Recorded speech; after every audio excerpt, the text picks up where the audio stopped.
Act 2 of The Importance of Being Earnest by Oscar Wilde.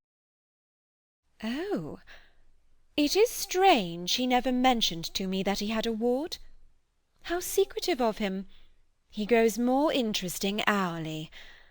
I am not sure, however, that the news inspires me with feelings of unmixed delight. I am very fond of you, Cecily. I have liked you ever since I met you.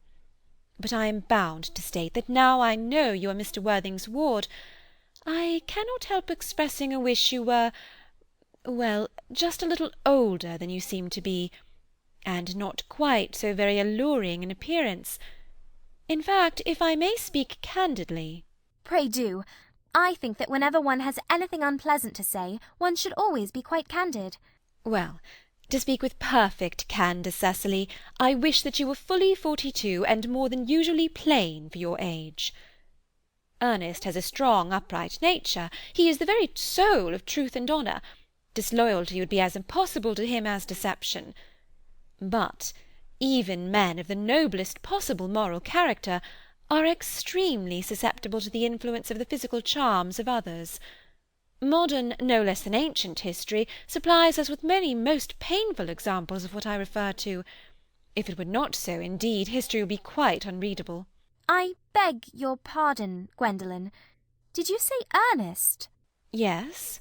Oh, but it is not Mr. Ernest Worthing who is my guardian. It is his brother, his elder brother. Ernest never mentioned to me that he had a brother. I am sorry to say they have not been on good terms for a long time. Ah, that accounts for it. And now that I think of it, I have never heard any man mention his brother. The subject seems distasteful to most men. Oh, Cecily, you have lifted a load from my mind. I was growing almost anxious. It would have been terrible if any cloud had come across a friendship like ours, would it not?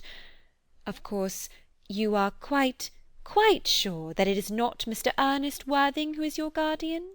Quite sure. In fact, I am going to be his. I beg your pardon? Dearest Gwendolen, there is no reason why I should make a secret of it to you.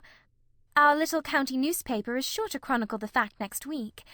Mr. Ernest Worthing and I are engaged to be married. Quite politely, rising.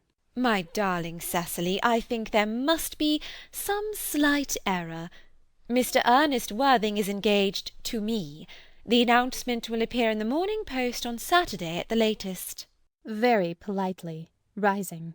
I am afraid you must be under some misconception. Ernest proposed to me exactly 10 minutes ago. Shows diary. Examines diary through her lorgnette carefully. It is certainly very curious, for he asked me to be his wife yesterday afternoon at 5:30. If you would care to verify the incident, pray do so. Produces diary of her own. I never travel without my diary. One should always have something sensational to read in the train. I am so sorry, dear Cecily, if it is any disappointment to you, but I am afraid I have the prior claim.